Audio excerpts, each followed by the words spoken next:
నమస్కారం. మనం అనేక రకాల పురాణాలు వింటూ ఉంటాం. మొన్నటిదాకా కార్తీక పురాణం విన్నాం. ఫిబ్రవరి వస్తే మాఘ పురాణం వింటాం. పురాణాలు మనకి ప్రత్యేకంగా వినపడుతూ, కనపడుతూ ఉంటాయి. ఎవరైనా మరణించారంటే గరుడ పురాణం వినాలని కూడా చెప్పుకుంటాం. అసలు ఈ పురాణం అంటే ఏమిటి? ఏంటంటే పురాతనం పాత కాలంలో జరిగిన దాన్నే పురాణం అనాలి. ఇదివరకు జరిగిందే. అదేవి కొత్త కథ కాదు, కల్పించిన కథ కాదు. జరిగిన దాన్ని మళ్ళీ చెప్తారు. మనం చెప్పుకుంటూ ఉండగా తర్వాత కాలంలో జరిగిన కొన్ని కొన్ని విషయాలు దానికి కొంచెం యాడ్ అవుతూ ఉంటాయి. కానీ మొదట విషయం మాత్రం ఫ్రేమ్ అంతా జరిగిందిగానే ఉంటుంది. అయితే ఈ పురాణం వినటం వల్ల అసలు ఏమొస్తుంది మనకి? పురాణంతో ఏం జరుగుతుంది? పురాణంలో ఎలాంటివి చెప్పబడ్డాయి? అసలు ఎన్ని రకాల పురాణాలు ఉన్నాయి? ఇవన్నీ తెలుసుకోవాల్సిన విషయాలే. ప్రతి పురాణము కొత్త కొత్త విషయాల్ని తెలియజేస్తుంది. ప్రతి పురాణంలోనూ ఒక దాంట్లో ఒకటి ఇంటర్లింక్డ్గా కనపడతాయి. ఈ పురాణంలో ఇలా చెప్పబడిన గాథ ఇంకో పురాణంలో కొంచెం అటు ఇటుగా మార్పుతోటి కూడా మనకి కనిపిస్తుంది. దీనికి ఎట్లా చెప్తారంటే ఇప్పుడు మనం మహాభారతాన్ని కూడా మనం పురాణాల్లో కలపకపోయినా మహాభారతాన్ని జయకావ్యం అంటారు. ఈ జయకావ్యం అనేది ప్రత్యేకంగా మనం ఒక శ్లోకంలో వింటుంటాం. నారాయణం నమస్కృత్య నరం చైవ నరోత్తమం దేవీం సరస్వతీం వ్యాసం తతో జయం ఉదీరయేత్ అని. ఈ నారాయణుడికి నరుడికి నమస్కారం చేసి సరస్వతీదేవిని వ్యాసుడిని తలుచుకుని జయం ఉదీరయ్యేత్. జయం అంటే ఈ మహాభారతానికి ఆ పేరుంది. అయితే పురాణాలన్నింటినీ కూడా జయకావ్యాలుగానే చెప్పాలి. ఎందుకంటే ఈ పురాణాలతోటి మనం సంసారాన్ని జయించగలుగుతాము. భగవంతునికి వైపుకి చేరే మార్గాలకి మెట్లుగా మనకి పురాణాలు ఉపయోగపడతాయి. అసలు పురాణాలు ఎన్ని అంటే 18 పురాణాలు మనం వింటూ ఉంటాం. 18 పురాణాల పేర్లు చెప్పమంటే ఎవరికి తెలియదు, కొంచెం కష్టం అవుతుంది. ఈ 18 పురాణాలకి ఉపపురాణాలు కూడా ఉన్నాయి. వాటి నుంచి డ్రైవ్ చేయబడి ఇంకొంచెం ఎలాబరేట్ చేయబడినవి అనమాట. అయితే దేవి భాగవతంలో పురాణాలను గుర్తుపెట్టుకునేందుకు ఒక మంచి శ్లోకం చెప్తారు చూడండి. మద్వయం భద్వయం చైవ భ్రత్రయం వ చతుష్టయం అనాపలింగ కూస్కాని పురాణాన్ని పృథక్ పృథక్. ఇది తమాషాగా ఉంది చూడండి, వివరంగా చెప్పుకుందాం. మద్వయం భద్వయం చైవ. మద్వయం మాతోటి 2 పురాణాలు ఉన్నాయి.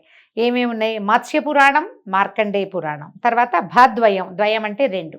భాతోటి భాగవత పురాణము, భవిష్య పురాణము. తర్వాత బ్రత్రయం, బ్రాతోటి 3 ఉన్నాయి. ఈ బ్రా అనే అక్షరంతో వచ్చినవి ఏమిటి? బ్రహ్మపురాణం, బ్రహ్మవైవర్త పురాణం, బ్రహ్మాండ పురాణం. తర్వాత చతుష్టయం, వాతోటి 4 ఉన్నాయి. అవేమిటి? వరాహ పురాణం, వామన పురాణం, వాయు పురాణం, విష్ణు పురాణం. ఆ తర్వాత అనాపలింగ కూస్కాని, ఎంత బాగా చెప్పారో చూడండి. ఆతోటి ప్రారంభమయ్యేది అగ్ని పురాణం, నాతో ప్రారంభమయ్యేది నారద పురాణం. పా కదా, పాతో స్టార్ట్ అయ్యేది పద్మ పురాణం, లింతో స్టార్ట్ అయ్యేది లింగ పురాణం, గాతో స్టార్ట్ అయ్యేది గరుడ పురాణం, తర్వాత కూతో స్టార్ట్ అయ్యేది కూర్మ పురాణం, తర్వాత స్కాతో ప్రారంభమయ్యేది స్కాంద పురాణం. మొత్తం 18 చెప్పేశారు చూడండి.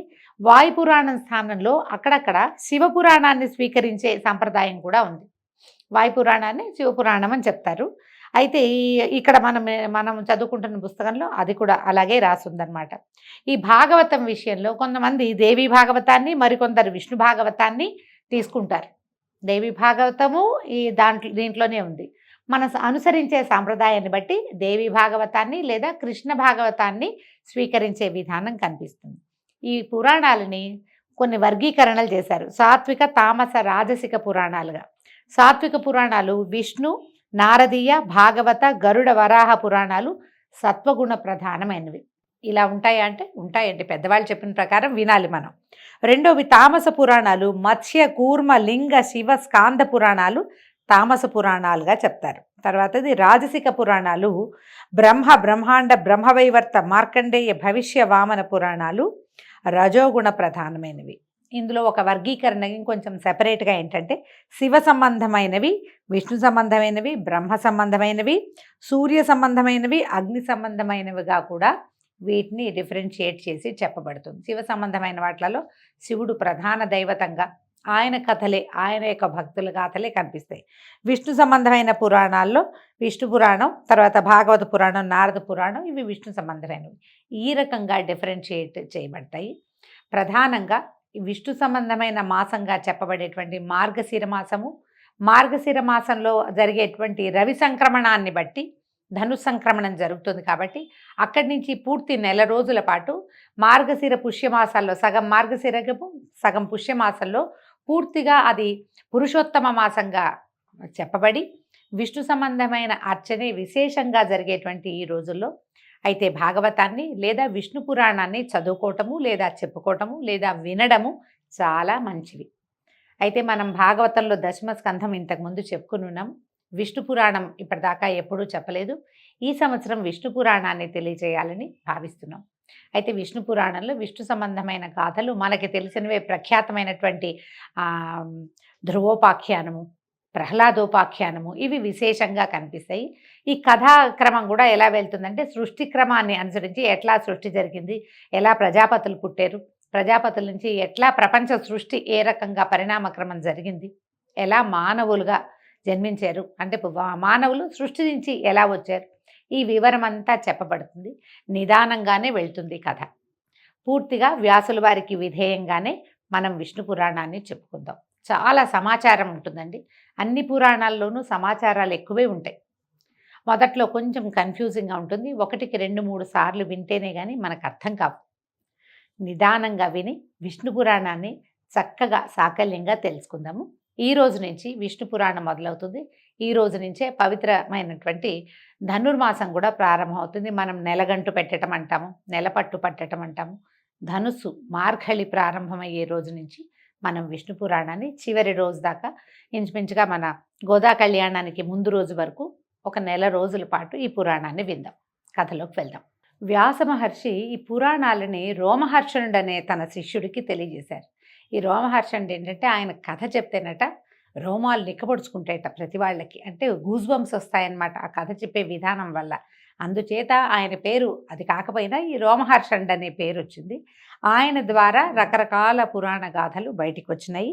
ఇప్పుడు మనం చెప్పుకునేటువంటి కథ ఎవరి ద్వారా వచ్చిందో చూద్దాం. శుక్లాంబరధరం విష్ణుం శశివర్ణం చతుర్భుజం ప్రసన్నవదనం ధ్యాయేత్ సర్వ విఘ్నోపశాంతయే. ఏ పని చేయబోయినా మొట్టమొదట ఈ చేస్తున్న పని ఏ విఘ్నాలు రాకుండా ఉండాలని విఘ్నేశ్వరుణ్ణి ప్రార్థించి మొదలుపెట్టడం మంచిది. అలాగే ఈ పురాణం కూడా ఈ శ్లోకంతో మొదలవుతోంది. పరాశరుడు మున్నెన్నదగిన తపోధనుడు. పరాశరుడు అనే ఆయన అందరు మహర్షుల్లో మొట్టమొదట చెప్పుకోవాల్సిన వాడు. ఈ పరాశరుడి మాట ప్రతి వాళ్ళకి తెలుసు. ఈ పేరు ఎక్కడి నుంచి వచ్చిందంటే మనం విష్ణుదాసనామం చదివేటప్పుడు వ్యాసం వశిష్ఠ నప్తారం శక్తే పౌత్రమకల్మషం పరాశరాత్మజం వందే శుకతాతం తపోనిధిం అని చెప్తాం. వ్యాస భగవానుడి యొక్క తండ్రి పరాశరుడు. ఆయన గురించి చెప్తున్నారనమాట. తల్లి కడుపులో ఉన్నప్పుడే వేదశాస్త్రాది విద్యలు క్షుణ్ణంగా నేర్చుకున్న విద్యావంతుడు ఆయన. చిన్నతనంలోనే తపశక్తితోటి రాక్షస సంహారం చేసినవాడు. బ్రహ్మమానస పుత్రుడైన పులస్త్య బ్రహ్మ వలన దివ్యజ్ఞాన శక్తిని పొందాడు. పద్మాక్షుని పాదపద్మ భక్తికి జీవితాన్ని అంకితం చేశాడు. పూర్తిగా విష్ణు భక్తి పరాయణుడే ఈ పరాశరుడు. దివ్యతేజో విరాజమానుడు. అయితే ఇంతటి మహానుభావుడైన పరాశరుడే గురువుగా మైత్రేయుడనే ఆయన వేదశాస్త్రాలు అభ్యసించి శుశ్రూష చేస్తూ ఒకనాడు ప్రభాతకాల కృత్యాలు నిర్వర్తించి సుఖాసీనుడై ఉన్న గురువుకి నమస్కరించి ఇలా అడిగాడట. గురుదేవా, నీ అనుగ్రహం వల్ల వేదాలు శాస్త్రాలు క్షుణ్ణంగా తెలుసుకున్నాను, జ్ఞానధనం పొందిన అదృష్టవంతుణ్ణయ్యాను. ఇక ఒక్కటి అడగాలనుంది, దానికి సమాధానం సర్వజ్ఞుడవైన నువ్వే చెప్పగలవు, తెలియచేయి నాయనా అని అడిగి ఏమడిగాడు? అన్ని లోకాలలో ఆధారమై వెలసిల్లే దేవుడెవరు? ఇంద్రాదులకు ప్రభువు, భక్తుల కోరికలు తీర్చేవాడు, చరాచర పదార్థములందు ఉండేవాడు, యోగీంద్ర వినుతుడు, వేదమయుడు, తన కథల చేత ఇహపర సౌఖ్యాన్ని కలిగించేటువంటి దేవుడెవరు? విజ్ఞాన ప్రదాత, భువన నిర్మాత, భర్త, సంహర్త అయిన ఆ దేవుని గురించి తెలుసుకోవాలని నా కోరిక. చదువు అయిపోయిన తర్వాత, అంటే మనకి ధనాన్నో ఏదో ఒకదాన్ని సంపాదించి పెట్టేది అయిన తర్వాత, వచ్చేసిన తర్వాత మనం ఎవరము, ఎక్కడి నుంచి వచ్చాము, మనకి ఏది ఆధారభూతమైంది అని తెలుసుకోవాల్సిన అవసరం ప్రతి విద్యార్థికి ఉన్నదట. పురాణాల్లో ఇది ప్రత్యేకంగా చెప్తారు. ఈ చదువుకోవాల్సిన విద్యలన్నీ పూర్తయిన తర్వాత అప్పుడు మోక్ష విద్యని గురించి తెలుసుకోమంటారు. ఇది విధానం అనమాట. లైన్ ప్రకారం వెళ్ళాలి. 1-2 ఒంట్లో వచ్చిన తర్వాతే కదా కూడికలు హెచ్చవేతలు చెప్పేది. అందుకని తనకి జ్ఞానం లభించవలసినంత లభించిన తర్వాత మోక్ష జ్ఞానాన్ని గురించి తెలుసుకోవటం కోసం ఎవరి వల్ల ఈ ప్రపంచం నడుస్తోంది, ఏ దేవుడి వల్ల అని ప్రశ్నించాడు. అలాగే ఇంకా అడుగుతున్నాడు, పృథివ్యాది భూత ప్రమాణాలు, సప్త సముద్ర విస్తారము, సప్తద్వీప వృత్తాంతము, సప్త కులపర్వతాల విషయము, సూర్యాది గ్రహతారక సంచారము, దేవాది చతుర్విధ భూత సృష్టి, చతుర్దశమన్వంతర వృత్తాంతము, 4 యుగాల ప్రమాణము, కల్ప విషయము, యుగధర్మాలు, దేవర్షుల చరిత్రలు, రాజవంశ చరిత్రలు, వేదశాఖ ప్రమాణాలు, బ్రాహ్మణాది వర్ణధర్మాలు, బ్రహ్మచర్యము మొదలైనటువంటి 4 ఆశ్రమాల పద్ధతి వినాలని ఉన్నది, సెలవియవలసిందని మనవి అని అడగగా పరాశరుడు పరమానంద హృదయుడై ఇలా చెప్పాడు. ఏ గురువుకైనా శిష్యులకి తెలుసుకోవాలన్న ఆసక్తి ఉంటే గురువులకి పరమానందంగానే ఉంటుంది. తనకు తెలిసిన ప్రతి విషయాన్ని తన విద్యార్థికి, తన శిష్యుడికి తెలియజేయాలని ప్రతి గురువు భావిస్తాడట. అందుకని ఆయన ఏం చెప్తున్నాడు, మైత్రేయ చాలా మంచి విషయం అడిగావు, నాకు ఇదంతా తెలుసు, నీకు వివరంగా చెప్తానన్నాడు.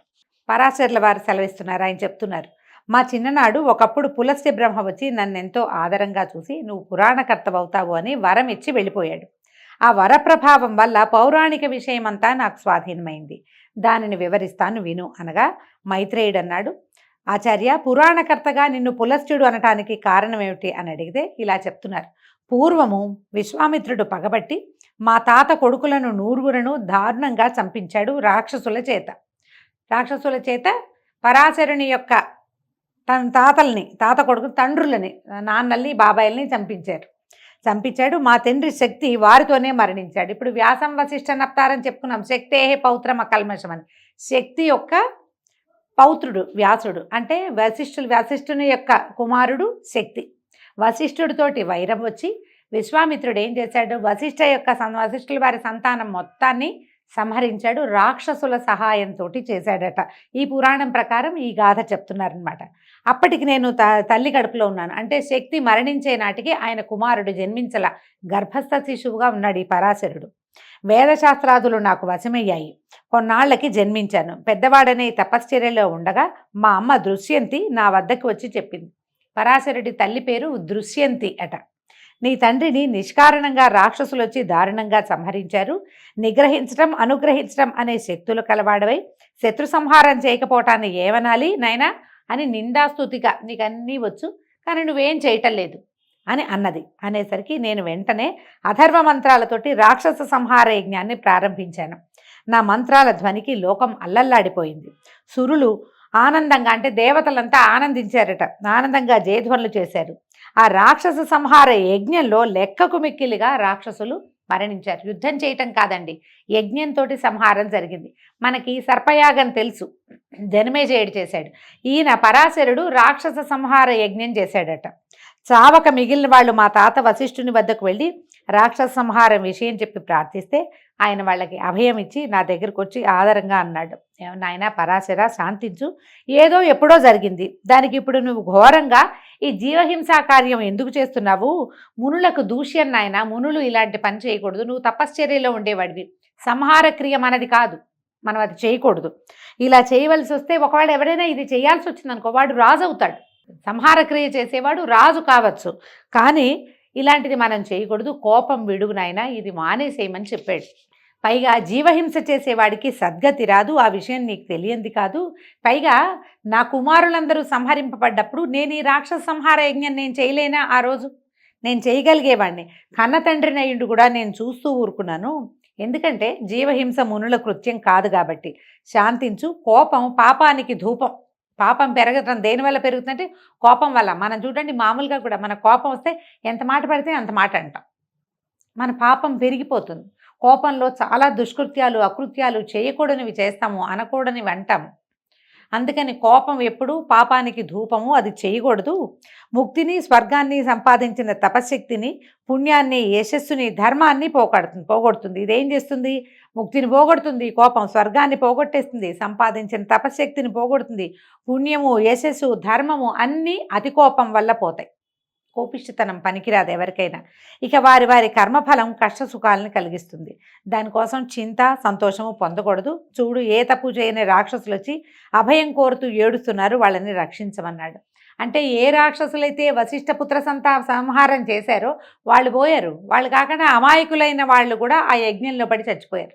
మా తప్పేమీ లేదు, మా తాతలు చేసిన దానికి మేము శిక్ష అనుభవిస్తున్నామని వాళ్ళు దుఃఖిస్తున్నారు అని చెప్పి చాలా బోధించేసరికి మా తాత బోధ విని నేను ఈ రాక్షస మారణ హోమాన్ని ముగించేశాను, ఇక మానేశాను. అప్పుడు పులస్త్య బ్రహ్మ మా ఆశ్రమానికి వచ్చి మా తాత చేత సత్కారం పొంది కూర్చుని నన్ను చూసి ఆనందించి వాసిష్ఠ అన్నాడంటే వశిష్ఠుని యొక్క మనవడైనటువంటి ఓ పరాశర, నువ్వు శాంతమూర్తి అయ్యావు, నీకు ఏదైనా ఒక కోరిక అడుగు, నువ్వు అడిగింది నేను తీరుస్తానన్నాడు. అయితే నేను ఆయన పాదాలకు నమస్కరించి జ్ఞానము, మధురమైన వాక్కు, ప్రతిభ, పాండిత్యము, పురాణ ప్రావీణ్యము కావాలి, ప్రసాదించమని ప్రార్థించాను. ఆయన తథాస్తు అన్నాడు. పులస్త్యుని వాక్కు నీ కోరికని సఫలం చేయగా కానీ మా తాత కూడా వరం ఇచ్చినట్టుగా ఆశీర్వదించాడు. ఎవరైనా మహానుభావులు పెద్దవాళ్ళకి దండం పెట్టి ఇల్లు కావాలి వాకిలు కావాలి అని అడగకూడదు, జ్ఞానం కావాలని కోరుకోవాలట. అది చెప్తున్నారు చూడండి.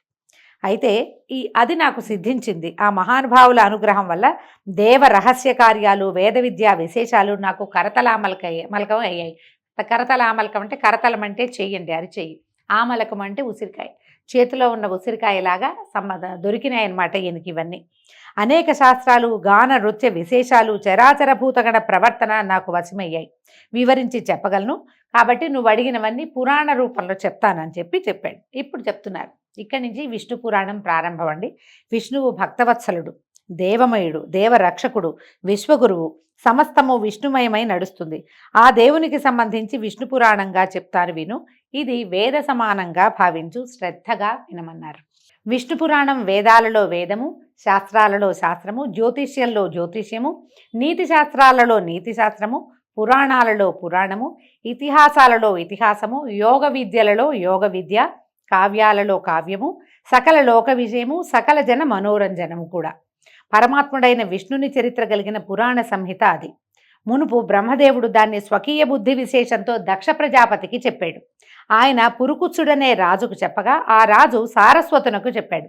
అతని ముఖతః నేను విన్నది విన్నట్టుగా నీకు చెప్తాను. ఏ పురాణమైనా 4-5 చెవులకి మారితే కానీ చివరికి చేరదండి. మనం చదివే ప్రతి పురాణము ఒక ముగ్గురు కనీసం 3 ముఖాల నుంచి 3 చెవులకి చేరిన తర్వాతే మన దగ్గరకు వస్తుంది.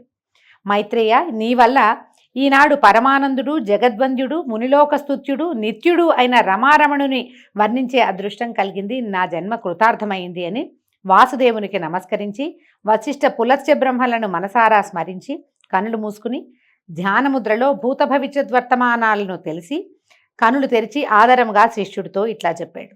జగములు తనలోన జగములలో తాను ఉన్నందువలన విష్ణువుని ప్రాజ్ఞులు వాసుదేవుడు అని అన్నారు. మనం వాసుదేవుడు అనగానే కృష్ణ పరమాత్మను తలుచుకుంటామండి. వసుదేవస్య అపత్యం పుమాన్, వసుదేవుని యొక్క కుమారుడైన వాసుదేవుడని చెప్పుకుంటాం కానీ కాదు. పరవాసుదేవుడు అంటే ఈయన ప్రపంచంలో ఉంటాడు, ప్రపంచము తనలో ఉంచుకుంటాడు. ఆ ఉంచుకున్న స్వరూపాన్నే పరవాసుదేవ తత్వము అంటారు. ఈయన్ని వాసుదేవుడుగా మనం అభివర్ణిస్తూ చెప్పుకుంటాం. మీరు గమనించండి, కొంచెం ఆలోచిస్తే మనకు తెలుస్తుంది. మన కథలలో ధ్రువోపాఖ్యానంలో వాసుదేవ మంత్రాన్ని ఉపదేశించారు ధ్రువుడికి.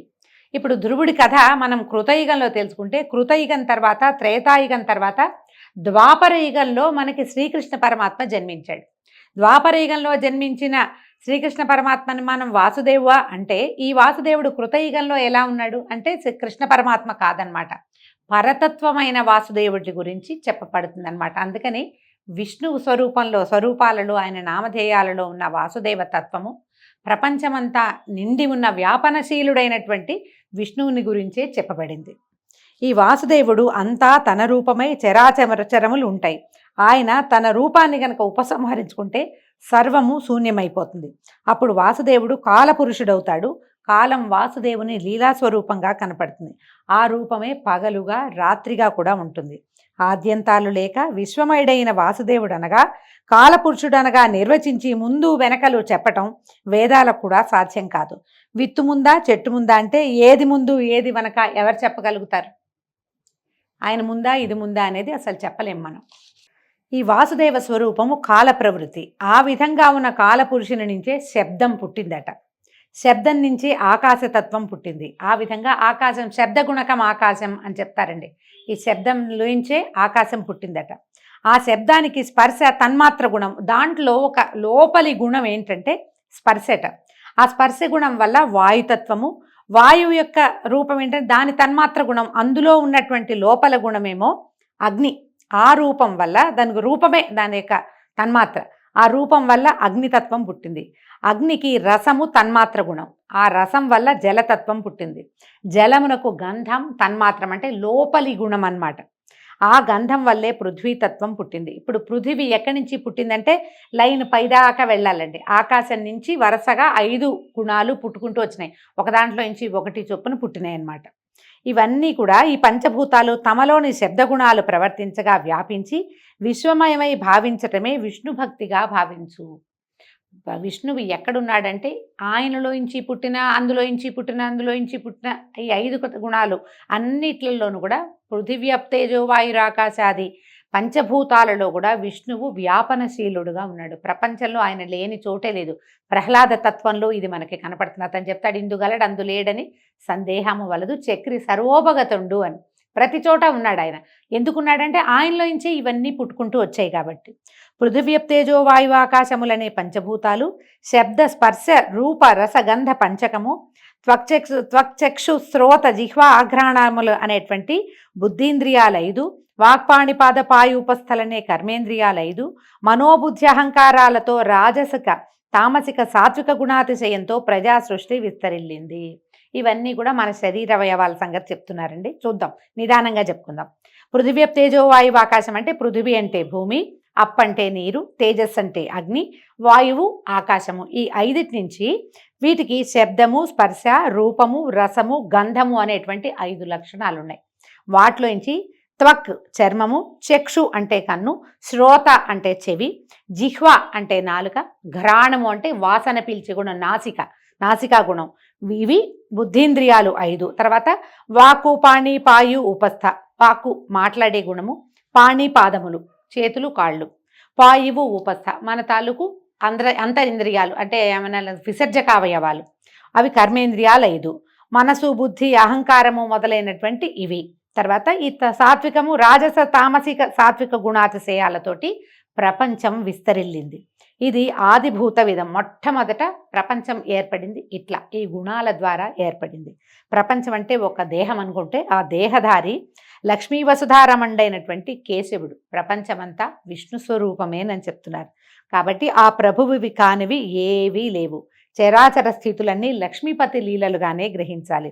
ఈ విధంగా శ్రీపతి విశ్వమంతా తానే అయి వాసుదేవుడుగా అయ్యాడు. ఇక బ్రహ్మాండ సృష్టి గురించి చెప్తున్నారు. పరమాత్ముడు పంచభూతమయుడు బ్రహ్మణ్యుడు తానే అయి హరినారాయణుడై పాలకడలిలో శేషసాయిగా ఉన్నప్పుడు అతని రాజస ప్రవృత్తి సృష్టిక్రియను సాగించింది. ఒక నీటి బుడగను పోలి అండం ఒకటి ఉద్భవించింది. ఇప్పుడు చూడండి, మన సృష్టి కూడా అండంతోటే, ఫిమేల్ ఎగ్గుతోటే మన సృష్టి కూడా వస్తుంది. ఈ మొదట ఒక అండం వల్లాంటి ఒక స్వరూపంతో సృష్టి మొదలైందట. క్రమంగా అది గాఢాంధకారంలో పెరిగింది ఆ పుట్టిన అండం. అయితే ఈ అండం మీద గాఢాంధకారం పెరిగిపోయి జలము, అగ్ని, వాయువు, ఆకాశాలు దాని పైభాగంలో ఆవహించి ఉన్నాయట. ఈ 4 భూతాలు ఒక్కొక్కటి 5 సార్లు కలవగా ఆ అండం మరింతగా పెద్దదై ఉబికింది. ఆ అండంలోంచి ఆ నారాయణుని రాజసమూర్తి అయి సృష్టికర్తగా బ్రహ్మ అనే ఒక దివ్యమూర్తి సంభవించాడు. ఆ బ్రహ్మ చరాచర సృష్టికర్త కాగా సాత్వికమూర్తిగా విష్ణువు పోషిస్తూ ఉండటం, తామసమూర్తిగా రుద్రుడుగా చరాచర ప్రళయం చేయటం జరుగుతూ ఉంది. ఇలాగా బ్రహ్మాండ ప్రళయాలు విష్ణులీలలుగా ఎన్నో జరిగాయి.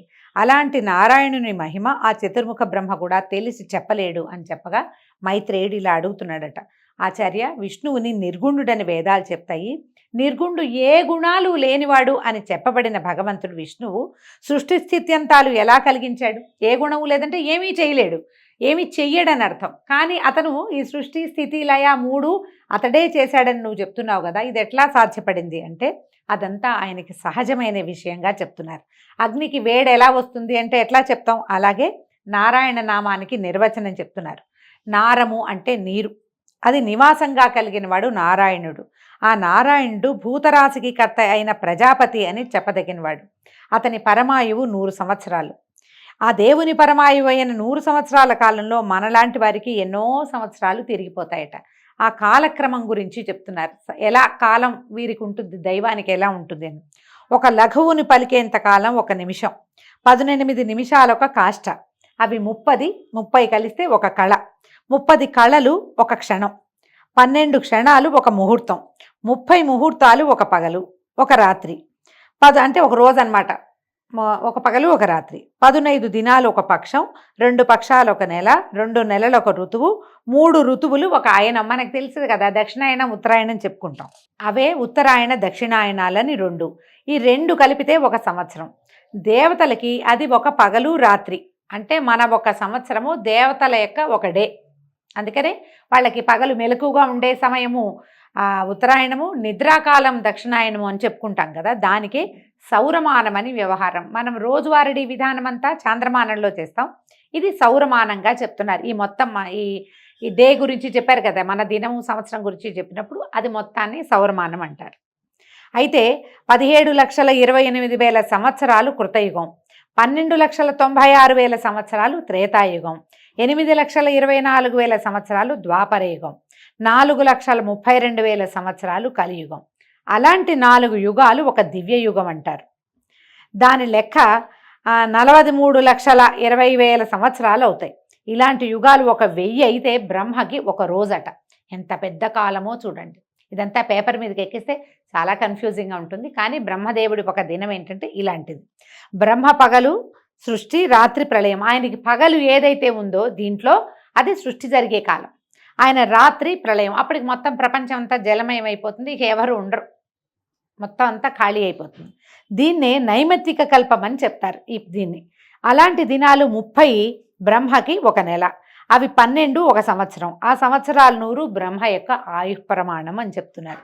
దానికి మహాకల్పం అని వ్యవహారంలో ఉంది. దానికి పూర్వార్ధానికి పద్మకల్పమని, ఉత్తరార్ధానికి వరాహకల్పమని సంజ్ఞలు. ఇప్పుడు మనం శ్వేతవరాహ కల్పంలో ఉన్నాం. మనం చెప్తాం శ్వేతవరాహ కల్పే వైవస్వతమనంతరే కలియుగే ప్రథమపాదే జంబూద్వీపే అని సంకల్పం చెప్పుకునేటప్పుడు మనకి తెలియకుండానే మనం ఏ మన్వంతరంలో ఉన్నామో వివరంగా చెప్పేసుకుంటాం. వరాహ కల్పంలో ఉన్న ఆదివరాహ కల్పం మనది. ఇవి కాలగతులు అని చెప్పగా మైత్రేయుడు, సరే పద్మాసనుడు లోకాన్ని సృజించిన విషయాన్ని చెప్పండి. అయితే సరే, ఇప్పుడు బ్రహ్మదేవుడు పుట్టాడు, అది కదా చెప్పుకున్నాం. ఈ అండంలో నుంచి బ్రహ్మదేవుడు పుట్టుకొచ్చాడు. ఇప్పుడు ఈయన సృష్టిని ఎలా చేశాడో చెప్పమని మైత్రేయుడు అడిగితే పరాశరుడు ఇలా చెప్తున్నాడు. కడచిన కల్పం అంటే ముందు వెళ్ళిపోయిన కల్పం తాలూకు చివరి దశ యందు నిశియందలి రాత్రి నుంచి నారాయణ ధ్యానపరాయణుడై మేల్కొని బ్రహ్మ పరమశూన్యమైన లోకాన్ని చూసి నారాయణ సాత్వికమూర్తే, నారాయణుడు సాత్వికమూర్తే, అంతకు ముందట మత్స్యకూర్మ అవతారాల్లాగా వరాహ రూపం ధరించి అగాధమైన సముద్రంలో మునిగిన భూమిని ఉద్ధరించే సంకల్పంతో సముద్రంలో ప్రవేశించి ఘర్ఘర ధ్వనితో ఉప్పొంగి దంశ్రాగ్రంతో అవలీలగా పూబంతిని ఎత్తినట్టు మీదకి ఎత్తాడు. ఇంత బాగా చెప్తే ఇదేమిటి అనిపిస్తుంది. అయితే ఏమైంది, భూమి అంతా మునిగిపోయింది. దానిని వరాహ స్వరూపంతో స్వామివారు విష్ణుమూర్తి పైకి లేవదీశాడట. ఆ సముద్రంలో మునిగిన నావను కర్ణధారుడు గట్టి మీదకి తెచ్చినట్టుగా పద్మదళం ఏదైనా పువ్వుని ఒక తామరాకును నీళ్ళలో ముంచితే అది అట్లా పైకి తేలొచ్చేస్తుంది. ఆ విధంగా భూమి సముద్రం మీదకి తేలగా నీరంతా పాతాళానికి చేరిందట.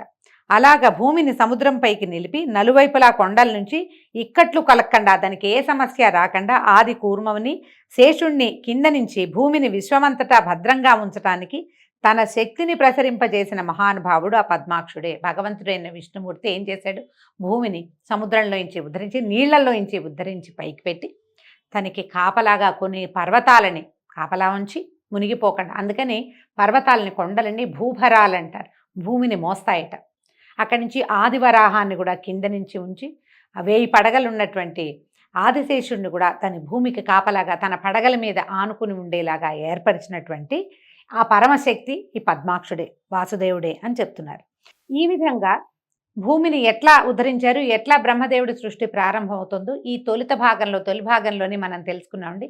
రేపు ఉదయం 2వ భాగంలో బ్రహ్మ సృష్టి ఎలా ప్రారంభమైంది, ప్రజాపతులు ఎలా జన్మించారు, వారి సంతానం ఏ విధంగా మన వరకు ఈ కథ ఎలా నడిచిందో రేపటి భాగంలో తెలుసుకుందాం. నమస్కారం.